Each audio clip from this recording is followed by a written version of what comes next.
kemajuan komunikasi era digital sebagai wahana pemeliharaan bahasa dan pembangkit perpaduan madani. Terima kasih atas kesudian semua mengikuti forum pada hari ini. Forum ini bertujuan untuk menelusuri bagaimana komunikasi digital mempengaruhi penggunaan dan pemeliharaan bahasa kebangsaan di samping mengupas peranan komunikasi digital dalam membina perpaduan dalam masyarakat masyarakat. Forum ini juga diadakan untuk menyemai kesedaran dalam kalangan pelajar tentang tanggung jawab mereka sebagai pengguna bahasa dan ejen perpaduan dalam era digital. Umum mengetahui bahwa kita berada dalam era di mana komunikasi berlaku sepantas kilat melalui WhatsApp, TikTok, Instagram, dan berbagai lagi. Namun, di sebalik kemudahan ini timbul persoalan. Adakah komunikasi digital ini mampu memelihara bahasa dan kebangsaan kita atau sebaliknya? Dan adakah ia mampu menjadi jembatan perpaduan dalam masyarakat majmuk? Bersama saya hari ini dua panelis hebat, yaitu Elvina Brenda Octavia binti Gunong dan Elenda Nicole Nangin, yang akan mengupas isu ini dari berbagai sudut, bukan sahaja dari segi teori dan dasar, tetapi juga melalui lensa pengalaman, nilai kemanusiaan dan suara komuniti. Dengan kepakaran dan kepekaan yang mereka miliki, kedua-dua panelis ini akan membawa kita menyelami inti persoalan dengan lebih mendalam, membuka ruang kepada dialog yang reflektif dan membina. Forum ini bukan sekadar media perkongsian info, tetapi juga wadah untuk kita bersama-sama mencari titik temu, memperkukuh kefahaman dan menyemai semangat perpaduan dalam kepelbagaian. Maka marilah kita hayati setiap pandangan yang dikongsikan dengan fikiran terbuka dan hati yang setia menerima. Baiklah, sebelum saya ajukan soalan pertama, saya ingin tahu pendapat awal panelis pertama kita, Saudari Elvina. Sebagai individu yang aktif dalam dunia pendidikan, apakah pemerhatian Anda terhadap cara pelajar berkomunikasi di media sosial pada hari ini? Adakah mereka masih menghargai bahasa kebangsaan atau sudah beransur jauh? Baik, terima kasih Saudari Alia. Pada pandangan saya, pelajar masa kini sangat kreatif dalam menggunakan media sosial untuk berkongsi idea, membuat video pendek, dan mengekspresikan diri mereka. Namun begitu, saya mendapati bahwa bahasa kebangsaan kurang diutamakan. Banyak pelajar lebih cenderung menggunakan bahasa rojak, singkatan berlebihan, serta pengaruh bahasa asing, terutamanya bahasa Inggris. Walaupun hal ini memberi gambaran tentang dinamik bahasa yang hidup, ia tetap menimbulkan kebimbangan karena nilai dan martabat bahasa kebangsaan mulai terjejas. Justru penting untuk kita terus memberikan kesedaran serta bimbingan agar pelajar mampu mengekspresikan diri mereka dengan cara yang lebih kreatif, tapi tetap berakar pada penggunaan bahasa kebangsaan. Baiklah, terima kasih saya ucapkan kepada panel 1 atas pandangan yang begitu bernas dan bermanfaat sekitar tadi. Pandangan tersebut sememangnya membuka ruang kepada perbincangan yang lebih luas. Namun begitu, bagi melengkapkan perspektif perbincangan kita pada hari ini, saya juga ingin mengetahui pandangan panel 2. Adakah panel 2 sependapat dengan panel 1 ataupun mempunyai sudut pandangan yang berbeza untuk dikongsikan bersama pada hari ini? Baiklah, terima kasih Saudari Alia. Saya berpendapat dengan pandangan panel pertama tadi. Berdasarkan pengalaman saya ketika berinteraksi dengan pelajar, sebenarnya mereka masih menghargai bahasa kebangsaan, tetapi kebiasaannya dalam konteks formal sahaja. Sebagai contoh, ketika mereka sedang menulis tugasan akademik membuat pembentangan ataupun berurusan secara rasmi. Namun, apabila berada di media sosial, mereka lebih memilih untuk berkomunikasi dengan gaya yang ringkas, bercampur dengan bahasa Inggris, dan gaya bahasa yang amat terkenal dalam kalangan generasi muda ini, yaitu bahasa Selangor. Hanya kerana ingin menyesuaikan diri dengan rakan sebaya serta fenomena semasa. Hal ini bukanlah sesuatu yang sepenuhnya salah kerana ia mencerminkan mencerminkan kreativiti. Tetapi kita tidak boleh mengabaikan sehingga pelajar merasa janggal untuk menggunakan bahasa kebangsaan dalam ruang digital. Maka cabaran utama kita ialah menjadikan bahasa kebangsaan bukan sekadar bahasa formal, tetapi juga bahasa yang relevan, segar dan mampu bersaing dalam dunia digital yang sentiasa berubah. Baiklah, terima kasih diucapkan kepada kedua-dua panel atas pandangan awal yang sangat bernas. Jelaslah bahawa komunikasi digital mempunyai kelebihan dan kekurangan bergantung pada cara ia dimanfaatkan. Bagi membuka ruang kepada pemahaman yang lebih menyeluruh tentang isu yang sedang dibincangkan, izinkan saya memulakan sesi ini dengan mengajukan soalan pertama yang ditujukan khusus kepada panel 1. Soalan ini diharap dapat mencetuskan wacana yang bernas dan membuka jalan kepada perbincangan yang lebih mendalam serta konstruktif. Baiklah, sebelum itu, mari kita merenung sejenak realiti komunikasi pelajar masa kini. Kita hidup dalam era digital yang serba canggih di mana maklumat bergerak sepantas kilat dan interaksi berlaku merentas sepadan geografi dan budaya. Pelajar hari ini membesar dalam persekitaran yang dipenuhi dengan media sosial, aplikasi pesanan segera, dan platform pembelajaran digital. Mereka bukan sahaja pengguna teknologi, tetapi juga pencipta kandungan yang aktif dan berpengaruh. Namun dalam keterbukaan komunikasi ini, kita mula melihat perubahan ketara dalam cara pelajar menggunakan bahasa. Bahasa rojak, singkatan tidak rasmi, dan pengaruh bahasa asing semakin mendominasi ruang digital. Ini menimbulkan persoalan besar. Di manakah kedudukan bahasa kebangsaan dalam komunikasi pelajar hari ini? Adakah mereka masih melihat bahasa Melayu sebagai bahasa ilmu, perpaduan dan jati diri? Atau adakah ia semakin terpinggir dalam arus globalisasi digital? Justru soalan saya kepada panel 1, bagaimanakah komunikasi era digital mempengaruhi sikap pelajar terhadap penggunaan bahasa kebangsaan? Dan apakah implikasinya terhadap pemeliharaan identiti bangsa? Terima kasih Saudari Alia atas soalan yang sangat penting dan menyentuh isu semasa. Komunikasi era digital telah membawa perubahan besar dalam cara pelajar berinteraksi dan menggunakan bahasa. Dalam dunia yang serba fantasi, pelajar lebih cenderung menggunakan bahasa ringkas, singkatan, emoji, dan kadang-kala bahasa rojak yang bercampur antara bahasa Melayu, Inggris, dan bahasa lain. Ini berlaku bukan sahaja dalam media sosial, tetapi juga dalam tugasan dan komunikasi akademik. Sikap terhadap bahasa kebangsaan semakin berubah.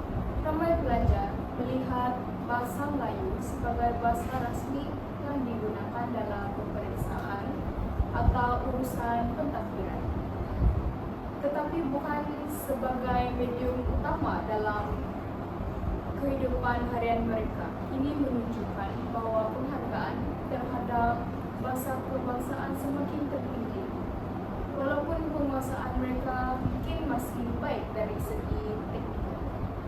Implikasinya sangatlah besar apabila bahasa kebangsaan tidak lagi menjadi pilihan utama dalam komunikasi. kita berdepan dengan risiko kehilangan identiti linguistik yang menjadi asas kepada perpaduan dan jati diri bangsa. Bahasa bukan sekadar alat untuk menyampaikan maklumat, tetapi ia juga membawa bersama nilai budaya, sejarah, dan semangat kebangsaan. Namun begitu, saya percaya bahawa ruang digital juga boleh menjadi peluang jika pelajar dibimbing dengan pendekatan yang kontekstual dan kreatif. Mereka boleh melihat bahasa Melayu sebagai bahasa yang relevan dan dinamik. Misalnya, mereka boleh menghasilkan kandungan digital seperti video kreatif, puisi digital, ulasan buku, atau caption media sosial yang menggunakan bahasa kebangsaan dengan indah dan bermakna. Kita perlu tanamkan kesedaran bahawa setiap perkongsian dalam talian mencerminkan nilai diri dan komuniti. Apabila pelajar berbangsa dengan hormat dan bangga, mereka bukan sahaja menjaga etika komunikasi, tetapi juga menyumbang kepada pemeliharaan identiti bahasa dan juga perpaduan masyarakat. Justru komunikasi digital bukan ancaman, tetapi pilihan penting untuk memperkukuhkan kedudukan bahasa kebangsaan. Jika kita mendidik pelajar untuk menjadi pengguna bahasa yang bertanggung jawab dan berjiwa bangsa. Baiklah, terima kasih panel 1 atas kupasan yang sangat bermakna sebentar tadi. Kini saya ingin beralih kepada panel 2 dengan satu persoalan yang tidak kurang pentingnya. Sebelum saya ajukan soalan, izinkan saya membawa kita semua merenung sejenak realiti belajar masa kini. Kita berada dalam sebuah negara yang kaya dengan kepelbagaian budaya, agama dan bahasa. Pelajar kita datang dari berbagai latar belakang. Ada yang bertutur dalam bahasa ibunda masing-masing di rumah, ada yang membesar dalam komuniti yang berbeza, dan ada juga yang terdedah kepada berbagai pengaruh luar melalui media digital. Dalam konteks ini, ruang komunikasi digital menjadi medan utama mereka berinteraksi, berkongsi pandangan, dan membina hubungan. Namun, keterbukaan ini wujud juga cabaran yang tidak boleh dipandang ringan. Kita lihat bagaimana salah faham boleh tercetus hanya melalui satu komen, bagaimana stereotip yang tersebar melalui satu hantaran, dan bagaimana sensitiviti budaya boleh tergugat jika komunikasi tidak disampaikan dengan empati dan hormat. Justru soalan saya kepada panel 2, Saudari Elanda, dalam dunia digital yang terbuka ini, apakah cabaran utama yang Anda lihat dalam membina komunikasi yang saling menghormati antara kaum, khususnya dalam kalangan pelajar? Baiklah, terima kasih moderator atas pengenalan yang sangat bermakna. Memang benar, pelajar hari ini hidup dalam masyarakat yang amat majmuk dan saling bersilang budaya. Dalam ruang digital yang terbuka, mereka berpeluang berinteraksi dengan rakan dari pelbagai kaum dan latar bahasa. Namun, di sebalik peluang ini, terdapat cabaran yang perlu kita tangani dengan bijaksana.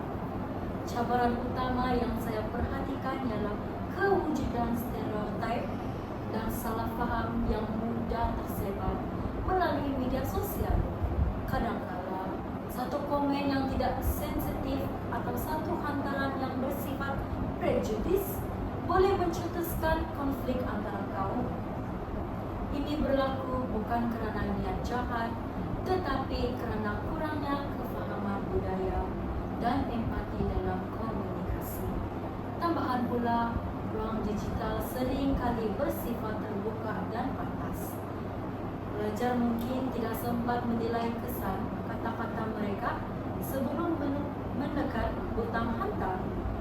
Tanpa kawalan dan kesadaran, komunikasi digital boleh menjadi medan perpecahan, bukannya jambatan perpaduan.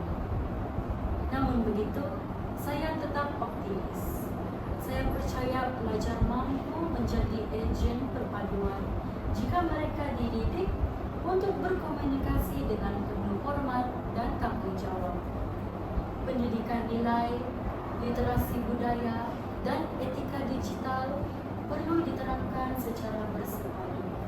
Kita perlu bantu mereka memahami bahwa setiap kata yang ditulis membawa kesan dan setiap interaksi boleh membina atau meruntuhkan hubungan antara kaum. Apabila pelajar mula berkomunikasi dengan empati, bukan sekadar menyampaikan maklumat, tetapi memahami latar belakang penerima message, maka komunikasi itu akan menjadi lebih inklusif dan menyatukan. Dalam dunia digital yang luas ini, pelajar bukan sahaja perlu celik teknologi, tetapi juga perlu celik budaya dan juga celik hati. Baiklah, terima kasih Peter 1 atas perkongsian yang sangat bernas dan membuka mata kita sebentar tadi. Daripada perbincangan tadi, kita dapat lihat bahwa komunikasi era digital bukan sahaja mempengaruhi cara pelajar berbahasa, tetapi juga mencerminkan sikap mereka terhadap identiti dan nilai kebangsaan. Dalam dunia yang serba terbuka ini, pelajar bukan lagi sekadar penerima maklumat, tetapi juga pencipta kandungan yang berpengaruh. Mereka menulis, berfungsi, memberi komen dan membentuk naratif yang tersebar luas dalam masyarakat. Namun, kebebasan ini timbul satu tanggungjawab yang besar. Komunikasi digital yang tidak beretika boleh mencetuskan salah faham, menyebarkan kebencian dan meretakkan hubungan antara kaum. Sebaliknya, komunikasi yang beradab dan inklusif mampu menyatukan masyarakat dan memperkukuh semangat perpaduan.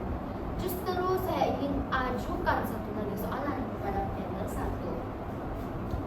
Apakah peranan pelajar dalam memastikan komunikasi digital kekal beretika dan menyumbang kepada perpaduan masyarakat maju? Baiklah, terima kasih Saudari Alia atas soalan yang sangat bermakna. Dalam dunia digital yang serba terbuka ini, pelajar bukan saja pengguna teknologi, tetapi juga pencipta kandungan yang berpengaruh. Mereka menulis, berfungsi, memberi komen, dan membentuk naratif yang tersebar luas dalam masyarakat. Maka peranan mereka dalam memastikan komunikasi digital kekal beretika amatlah penting. Pertama sekali, pelajar perlu sadar bahwa setiap perkongsian dalam talian mencerminkan nilai diri dan komuniti mereka.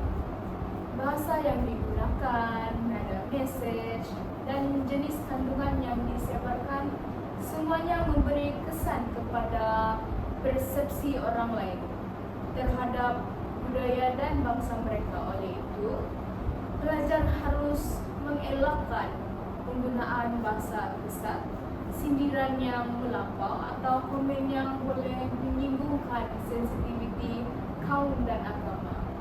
Kedua, pelajar boleh memainkan peranan aktif dalam menyebarkan mesej positif. Mereka boleh berfungsi kandungan yang membina, menyokong inisiatif perpaduan, dan memberi respon yang beradab terhadap isu-isu semasa. Dalam ruang digital, satu suara yang sopan boleh menjadi penyeimbang kepada ribuan suara yang kasar. Ketiga, pelajar perlu mengamalkan empati digital.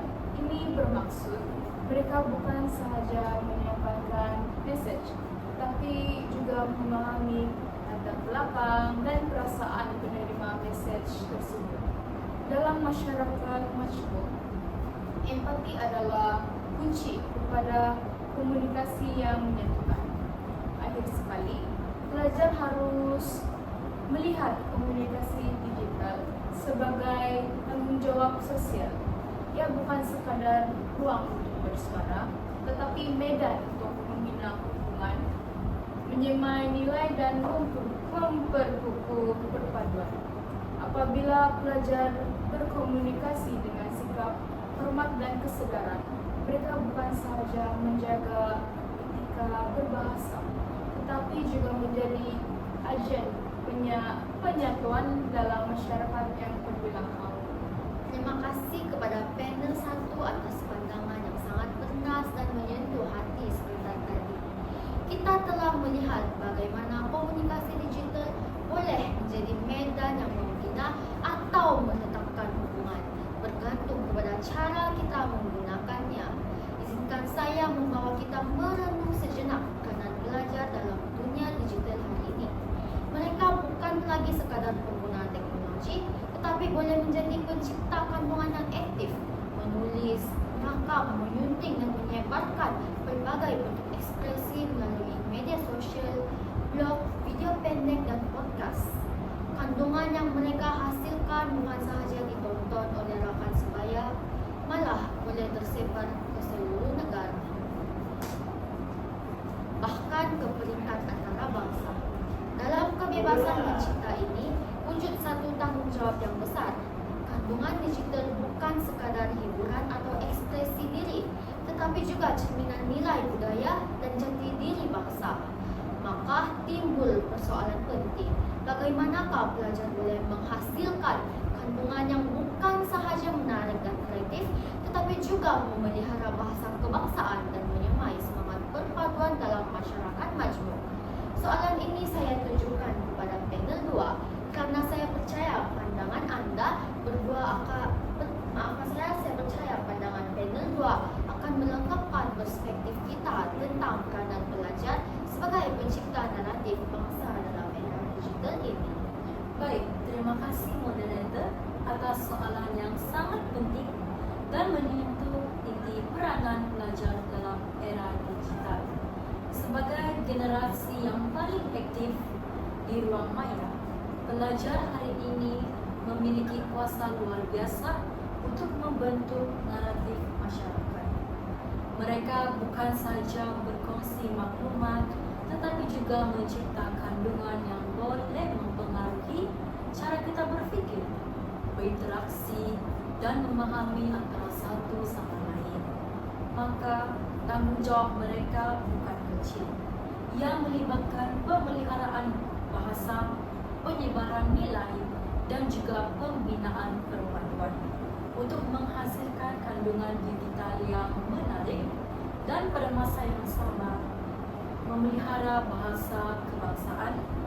Pelajar juga perlu melihat bahasa Melayu bukan sebagai bahasa peperiksaan, tetapi sebagai medium ekspresi kreatif dan penyatuan. Mereka boleh menghasilkan video pendek, puisi digital, ulasan buku, ataupun caption media sosial yang menggunakan bahasa kebangsaan dengan gaya yang segar dan juga bermakna.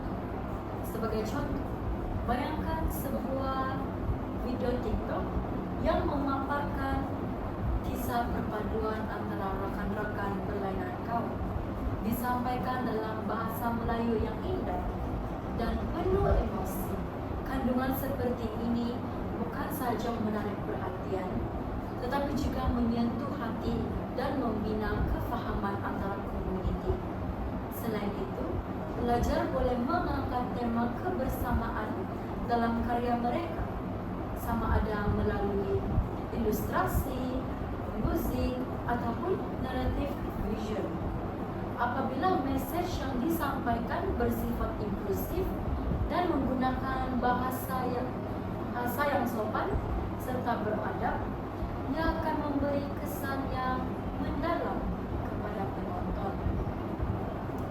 Yang penting, pelajar perlu sedar bahawa setiap kandungan yang mereka hasilkan adalah cerminan nilai diri dan bangsa. dan menyampaikan mesej yang menyatukan. Mereka bukan saja menjadi pencipta kandungan, tetapi juga penjaga warisan bahasa dan ejen perpaduan negara. Baiklah, terima kasih yang tidak terhingga kepada kedua-dua panelis kita atas kupasan yang sangat bermakna, menyentuh hati dan membuka ruang pemikiran yang mendalam sepanjang forum ini. Kita telah bersama-sama menelusuri berbagai dimensi komunikasi era digital. Jelas bahwa komunikasi digital bukan sekadar alat untuk berhubung, tetapi medan penting untuk membina jati diri, memelihara warisan bangsa, dan menyemai semangat perpaduan dalam masyarakat majmuk. Pelajar hari ini bukan lagi sekadar pengguna teknologi, mereka adalah pencipta naratif bangsa. Setiap perkongsian, caption, video yang mereka hasilkan membawa nilai, suara, dan harapan generasi muda. Maka bahasa itu hidup, berkembang, dan terus menjadi nadi perpaduan negara. Sebagai generasi pewaris negara, marilah kita berkomunikasi dengan bijak, berbahasa dengan hormat, dan bersatu dalam kepelbagaian. Jadikan ruang digital bukan sekadar medan maklumat, tetapi ruang kasih sayang dan kefahaman antara kaum. Dengan itu, saya akhiri forum ini dengan harapan agar setiap daripada kita membuka peluang bukan sahaja ilmu, tetapi juga iltizam untuk menjadi penyambung warisan dan penyemai perpaduan.